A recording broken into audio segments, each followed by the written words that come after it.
Trump has just announced a pause on the EU tariffs, but we might not be out of the woods just yet.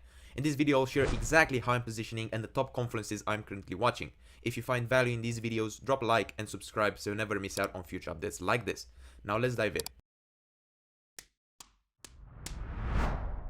Moving to the charts, in the video I shared a couple of days ago, I highlighted that I was taking profits and I was de-risking on this move up.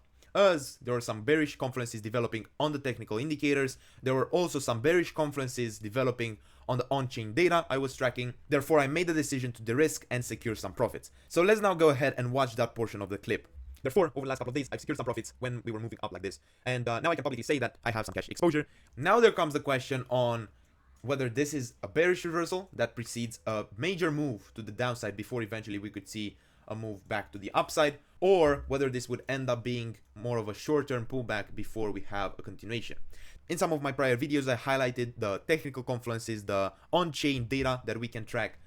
But today we're going to look at something very important that tells a really interesting story about the risk appetite in the markets, which is the stablecoin dominance. Moving to the USDT dominance, we see that it has bounced off of this important level, which has acted as a very strong reversal point in the past. So we see here it has acted as a support range before it eventually broke down and then acted as a major resistance range on this consolidation phase in the USDT dominance. Then it acted as a support once again and has preceded these moves to the upside.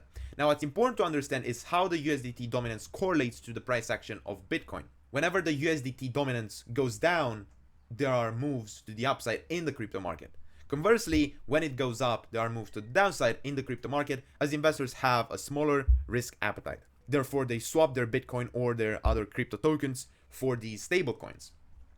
That's how it all correlates. And I've used the USDT dominance as a very reliable confluence in the past as well. As you guys can see here, one of the posts I made back in October where I said that because the USDT dominance was forming clear bearish divergences, it would lead up to a major rally in the crypto market. And so that's how I predicted that major rally back in November, which led to $100,000. Then once again, I've used it back in December, where I said that there were some clear bullish confluences forming this time, which would lead to a market correction and to Bitcoin crashing. Therefore, I secured profits back in December and I publicly announced my decision to de-risk. So we see how the USDT dominance impacts the price action of Bitcoin. And that's how I think it should be used, as a reliable confluence that helps us to predict the future price action of Bitcoin. What we see here is that throughout this bull market, there has been essentially the same formation that has preceded all of the moves to the upside on Bitcoin, which is this rising wedge that develops on the USDT dominance, which eventually breaks down, and we have a major rally in the crypto market. Then once again, we bottom out, we have a rising wedge, which in Bitcoin's price is reflected as a consolidation phase, which eventually breaks down, and then we later on have a rally in the markets. And now we've seen it once again forming on the charts, which of course has led to new all-time highs on Bitcoin. Now, adding some additional technical confluences, we see that we have formed a bullish divergence on the daily time frame, as the price has formed a lower low while the RSI has formed a higher low. Now, we've seen two other similar instances where the USDT dominance has formed a bullish divergence, which is back in November of 2024, when the USDT dominance was going lower, while the daily RSI was forming higher lows, and March of 2024, when the same thing happened once again. Now, what we see here is that all of these phases have led to months of consolidations in the price before we eventually had the next rally in the markets. As I explained earlier, when the USDT dominance goes up, Bitcoin goes down. And all of these bullish divergences throughout the past few years have coincided with a macro top. So could we be in a similar formation right now, or is this a fake out? Personally, I think that before we take any clear stance on whether this is the macro top and we have topped out for this cycle and now we're headed lower, I think it's better to wait for additional confluences.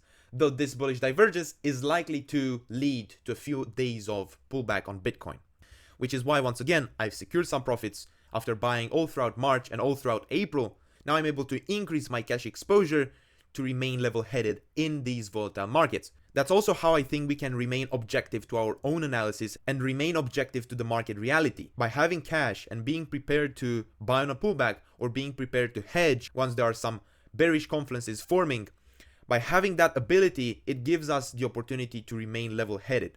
Because if we are overexposed, then we risk becoming emotional, and we risk becoming emotionally attached to our own investments.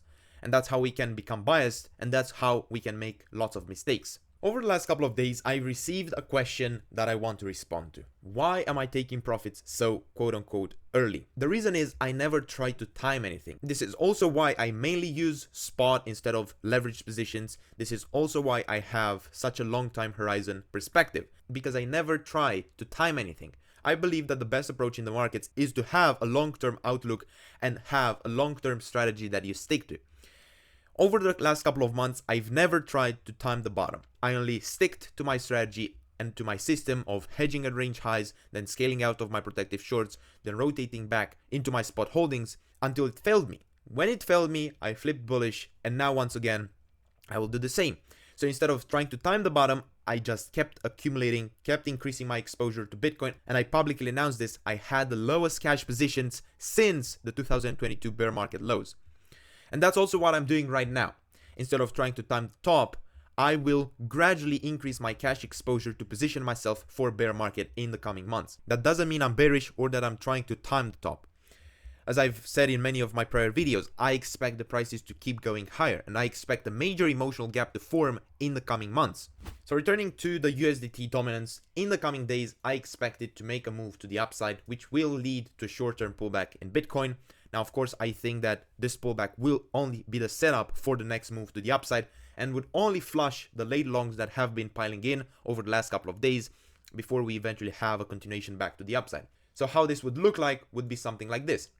We'll have this bounce in the coming days, a retest of this resistance range, which we see has acted as a major reversal point in the past, and then I expect the continuation back to the downside. When we eventually reach these levels, this is also a place where I'll start being cautious once again on Bitcoin, but as we approach the cycle top formation, the volatility will spike. And I'll have a special video on this in the upcoming days, so make sure you stay tuned for that as well. But the main point is that we must avoid leverage and stick to an objective plan and strategy. This is why I said that I am de-risking so early, and that a lot of people consider it counterintuitive as I'm expecting higher prices in the coming months. In my opinion, it makes a whole lot of sense to de-risk somewhat early as I have a long-term horizon on the markets. The same thing I've done a few months ago when I accumulated and I didn't try to time the bottom, which has helped me to position myself for this move to the upside. I will do the same once again. And even though it may seem counterintuitive on the short term, I believe that on the long term, this is the best approach. So that being said, in the coming days, we should be prepared for a short-term pullback, both mentally as well as financially, and as I emphasized earlier, brace ourselves for volatility. This has been the video for today. If you've enjoyed it, don't forget to give it a thumbs up and make sure you're subscribed to the channel so you never miss out on future updates like this. Thank you all for watching, and I'll see you guys in the next one.